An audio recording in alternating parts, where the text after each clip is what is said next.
एक युवा लड़का अपने दोस्तों के साथ हरिद्वार जाता है, गंगा स्नान करता है और फिर वहां से लौट कर आता है। ये उनका जो पिकनिक था करीब 3 दिन लंबा था। 3 दिन खूब मौज मस्ती करी। जैसे ही वो लड़का घर लौट कर आता है, घर आते ही उसको उसकी तबीयत खराब होने लगती है, बुखार बनने लगता है। और इसी बुखार का जब इलाज कराना शुरू किया जाता है, एक रात करीब 12:30 बज रहे थे और उसी समय वो जो लड़का है वो देखता है कि उसकी जो पैरों की तरफ कोई महिला खड़ी हुई है। और ये महिला अकेली नहीं है, इसके हाथ की जो उंगली है उसको पकड़कर एक बच्चा भी खड़ा है और ये उस महिला को पहचानता भी है। उसने उस महिला को देखा और उसने बड़े गौर से कहा, उषा भाभी, तुम यहाँ क्या कर रही हो? लेकिन वो जो महिला है वो तुरंत उस लड़के से कहती है, तुम चुपचाप से खड़े होते हो कि नहीं होते हो? और उस महिला के आदेश अनुसार वो लड़का बिस्तर से खड़ा होता है, लेकिन खड़े होते ही वो ऐसी दौड़ लगाता है, वो बचाओ बचाओ चिल्लाते हुए भागता चला जाता है। आखिरकार वहां उस लड़के ने ऐसा क्या देखा? क्या वहां पर मौजूद जो भाभी थी वो रियल में थी या फिर कोई आत्मा थी? ये कहानी बहुत ही ज्यादा स्पेशल होने वाली है। कि ऐसी कहानी जो ना केवल आपको चौंकाएगी बल्कि आपको सोचने के लिए मजबूर कर देगी। दोस्तों, आइए जानते हैं पूरी कहानी क्या क्या कहती है। और दोस्तों, यहाँ जैसे कि मैं आपके सामने एक ऐसा किस्सा लेकर आया हूँ। किस्सा शुरू होता है उत्तर प्रदेश के बिसौली जिले से। बिसौली में एक गांव पड़ता है अजनावर। अजनावर के अंतर्गत रहने वाला ये जो लड़का है जिसका नाम नरेश यादव है, नरेश यादव अपने दोस्तों के साथ हरिद्वार जाता है। वहां से जब आता है, जब उसके साथ ये वाक्य घटित होता है तो उस वाक्य को सुनकर जानकर सारा परिवार दंग रह जाता है। लेकिन इसकी शुरुआत होती है अब से 12 वर्ष पहले, जब ये लड़का मात्र 10 साल का था। नरेश, इसको मालूम चलता है इनकी पड़ोस में रहने वाली जो इनकी रिश्ते में भाभी लगती है, इन्हीं की कुनबे की थी। नाम था उषा देवी। उषा देवी का उसके पति के साथ कुछ ऐसा झगड़ा होता है, ऐसा झगड़ा पनपता है उनके बीच में, वो झगड़ा शांत होने का नाम नहीं लेता है। और फिर एक रोज उस घर में ऐसी शांति फैलती है जिससे पहले बहुत ज्यादा चिल्लाने की आवाजें आती हैं। दरअसल होता यह है कि ये जो लड़की है, ये जो उषा है, उषा पहले तो अपने बेटे को और फिर अपने आप को समाप्त कर देती है। जिसने ऐसा गलत कदम उठाया जो कि निहायत ही गलत है। और हम इस प्रकार के कोई भी यदि कदम उठाता है तो ऐसे इंसान की निंदा करते हैं खुले शब्दों में। और जो इंसान जानबूझकर अपने शरीर के साथ ऐसा कृत्य करता है उनके लिए बहुत बड़ी जबरदस्त प्रीति उनका इंतजार कर रही होती है। वो भूखे प्यासे तड़पते रहते हैं और उनके लिए ये लाखों वर्ष की सजा भी हो सकती है।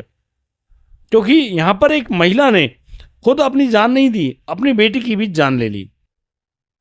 अब इस बात को जानकर जो भी सुनता पूरे गांव में एक हल्ला समझ गया।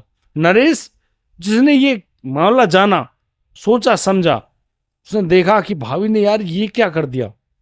वो बच्चा था, वो डरने लगा। और अक्सर वो डरता था क्योंकि उसको उसकी भाभी जो उषा है, उसकी जो रूह है, आत्मा है, वो उसको अक्सर दिखाई पड़ जाती थी जब भी वो रास्ते में कहीं जाता है या आता है। या फिर वो हो सकता है उसका मन का वहम हो, कि बहुत से लोग इन बातों पर यकीन नहीं करते। लेकिन नरेश के साथ ये समस्या थी कि उसको उसकी भाभी दिखाई पड़ती और अकेले नहीं, उसके साथ उसका बच्चा भी होता जिसकी उम्र मात्र 3 साल थी। अब नरेश बड़ी मुश्किल से अपना जीवन यापन काट रहा था। वो बड़ा तो होता जा रहा था लेकिन उसने अपनी माँ के साथ बैठकर खाना खाना, माँ के साथ ही सोना जारी रखा। वो अपनी माँ को बिल्कुल नहीं छोड़ पाता। उस बच्चे ने पढ़ाई लिखाई तक छोड़ दी। ना तो उसका कोई खास दोस्त होता, कोई दो चार दोस्त होते तो उसी के घर में आकर खेलते। यानी कि कहीं बाहर जाने के लिए वो तैयार ही नहीं था। उसको डर इतना लगता, उसको ऐसा डर लगता कि यदि वो अंधेरे में छत पर खड़ा होकर अगर पेशाब भी कर रहा है ना तो उसको अचानक उसकी भाभी यानी कि उषा भाभी दिखाई पड़ जाती। और आपने उस उषा भाभी को देखने के बाद बस उसका चिल्लाना निकलता, डर जाता, उसको बुखार चढ़ाता। इसी तरीके से उसकी जिंदगी बड़ी गमनी है, मतलब कि बहुत ज़्यादा दर्द में गुजर रही थी। अब इस तरीके से एक बच्चा जब जिंदगी काटे तो जो नरेश की मम्मी है वो उसको तांत्रिकों के पास भी लेकर गई, उसको संत भगवान के पास भी लेकर गई। उसने मुल्ला मौलवी के पास भी गई और हर तरह का जो प्रयास होता है वो सब कुछ करने की कोशिश करी, लेकिन जो ना जो उस लड़के को कुछ फायदा हो। लड़का दिन प्रतिदिन और ज्यादा बीमार होता चला गया। फिर अचानक एक संत भगवान उनको एक प्रक्रिया बताते हैं। वो कहते हैं कि इस बच्चे के जेब में गंगा जल की एक शीशी भरकर रख दो, और यदि गंगा जल इसके साथ रहेगा तो जब भी इसको डर लगे तो ये गंगा जल की एक घूंट अपने मुंह के अंदर डाल ले, ये ठीक हो जाएगा, इसको डर नहीं लगेगा। अब तो भैया नरेश के लिए उसके पॉकेट में एक बड़ी बोतल भर के रखी होती। जब भी उसको डर महसूस होता वो उसमें 2 घूंट गंगा जल पी लिया करता और वो पवित्र हो जाता। पवित्र होता तो जो प्रेत आत्मा वगैरह जो होती है वो उसको दिखाई नहीं पड़ती। तब जाकर उस लड़के नरेश का शरीर पनपा और वो थोड़ा बेहतर होने लगा। लेकिन दोस्तों अब ये जब उम्र आती है उसकी करीब 22 वर्ष की, तो उसके दोस्त उससे कहते हैं यार जब गंगा मैया का जल तेरे लिए इतना इफेक्टिव है तो क्यों ना हम गंगा जी चलते हैं, स्नान करके आते हैं, चलो आज स्नान करने चलते हैं। वो दोस्त प्लानिंग करते हैं और प्लानिंग करने के साथ वो सभी लोग हरिद्वार के लिए रवाना हो जाते हैं। अब हरिद्वार एक धाम, धाम में ऐसी चीज़ों का प्रवेश नहीं। यहाँ जाते हैं सभी यार दोस्त, बढ़िया ढंग से गंगा स्नान हुआ, बढ़िया ढंग से वो अपना पिकनिक कर रहे हैं, घूमने जा रहे हैं, फिर गंगा स्नान करते हैं। उन्होंने करीब 10 बार गंगा स्नान किया और 3 दिन हरिद्वार में रुके। उसके बाद उन्होंने घर आने का निर्णय किया।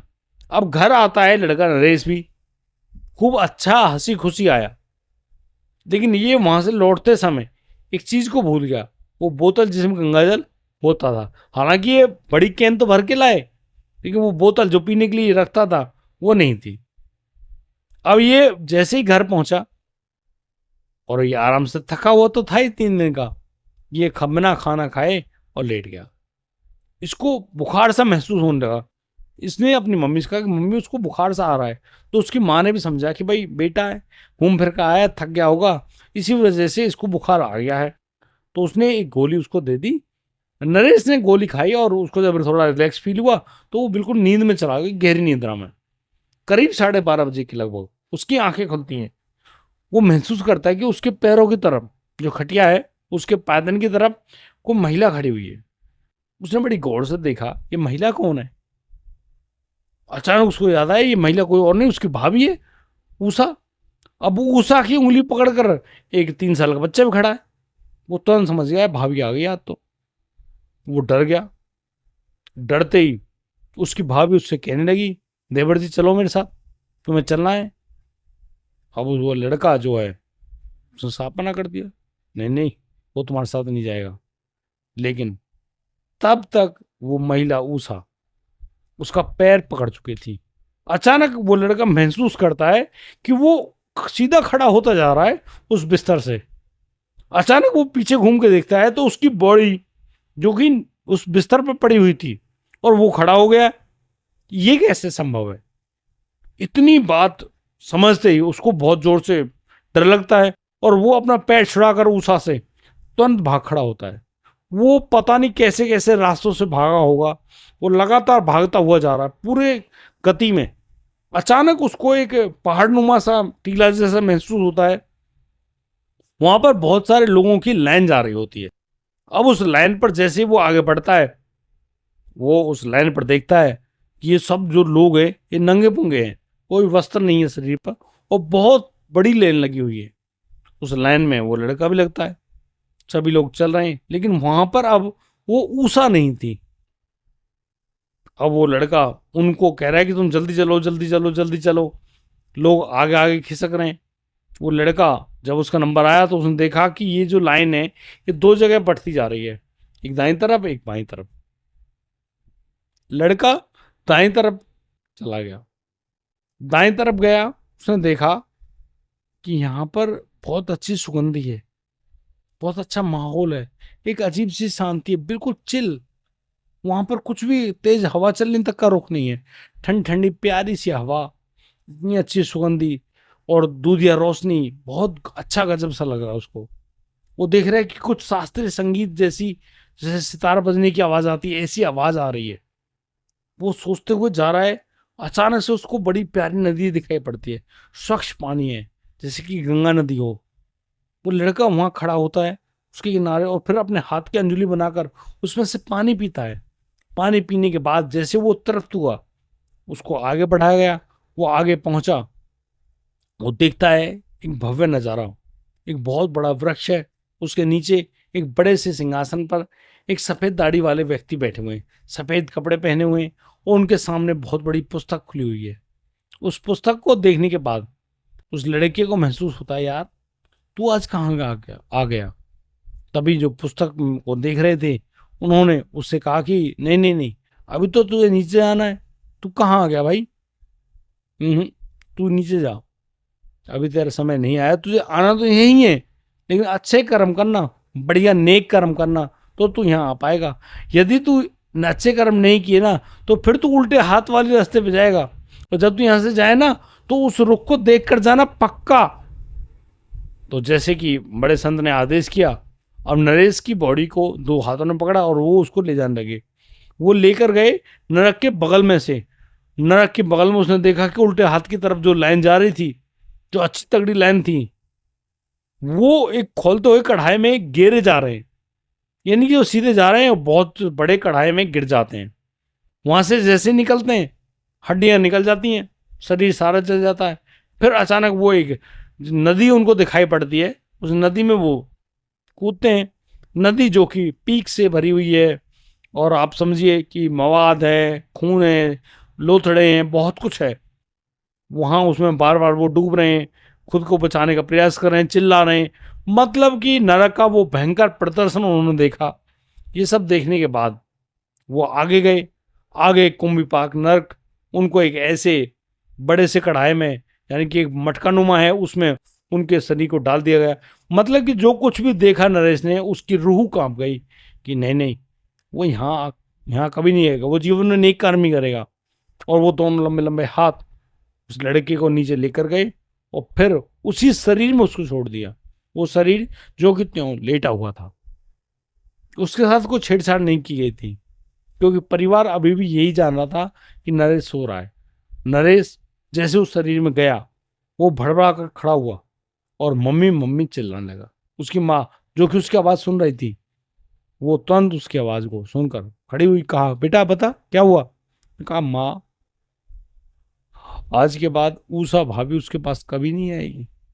तो वो ऊषा भाभी को ऐसी जगह लेकर गया है, ऐसी जगह छोड़कर आया है जहां से वो कभी भी यहाँ लौटकर नहीं आएगी। वो तड़प रही होगी। अब ये बात एक महिला सुने, उसने कहा क्या देखा बेटा, क्या सुना, क्या समझा। अब तो वो बेटा नरेश 22 साल की उम्र, सुबह के 4 बज रहे हैं, अपनी माँ को एक ऐसा जिक्र सुनाता है, एक ऐसा कहानी सुनाता है, एक ऐसा सच्चा वर्णन सुनाता है जो कि वो देख कर आया है। उसने अपनी माँ को सारी बात बताई। उसकी माँ ने सारी बातें सुनी, समझी, और फिर उस लड़के से कहा बेटा, जो अनुभव तुझे प्राप्त हुए उन अनुभवों को अपने जीवन में अवश्य उतारना। और हाँ, ये बात तुमने सही कही कि जो ऊषा है उसका समय आ गया था। शायद वो तुम्हारे कारण ही वहां नरक या स्वर्ग में गई होगी। स्वर्ग तो उसके लिए होगा ही नहीं, उसके लिए तो नरक होगा। वो तो अभी प्रताड़नाएं भुगतेगी कि उसने बहुत बुरा कर्म जो किया है। दोस्तों, इस तरीके से वो नरेश की जिंदगी का वो अहम डर समाप्त हो गया। नरेश अब चैन की जिंदगी जीता है। लेकिन नरेश कभी कभी अपनी माँ से ये पूछ लेता है, माँ ये बात बताइए कि ठीक है उषा को झगड़ा था, उषा ने अपने शरीर को मार दिया, ठीक है मान लिया हमने, लेकिन उषा ने उस छोटे बच्चे को क्यों मारा, उसकी जान क्यों ली।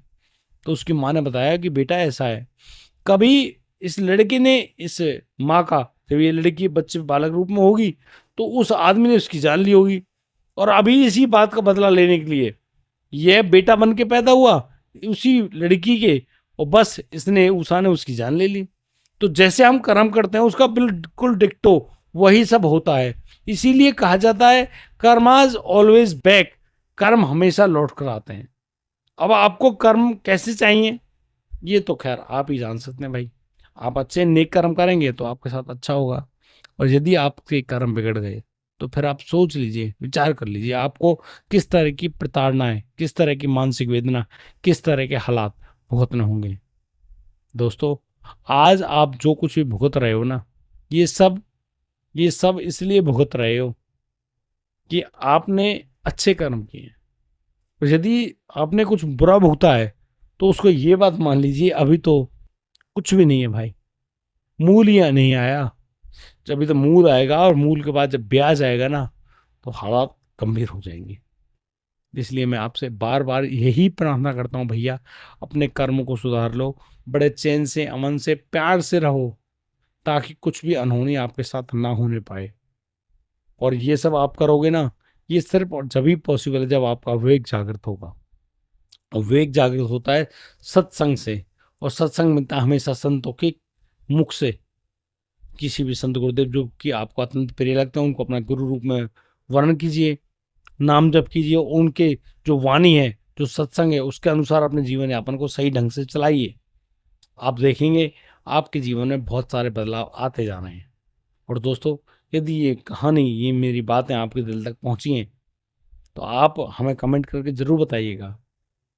और दोस्तों, हमें कमेंट करने वाले बहुत सारे दोस्त हैं, मैं उनका नाम लेना चाहूँगा, लेकिन मैं बताऊँगा कि प्रियंका नाम की एक महिला है, वो हमें कमेंट करते हैं बहुत अच्छे। और मैं उम्मीद करता हूँ कि उनके जीवन में हमेशा खुशहाली आए, वो हमेशा उन्नति की तरफ चलें। और यदि उनके जीवन में कोई भी चीज़ नेगेटिव रूप में हो रही है तो वो नाम जप का सहारा लें, वो नाम जप करें और दिल से करें, आप हमेशा सफल होंगे। आज के लिए सिर्फ इतना ही। राधे राधे, जय श्री कृष्ण।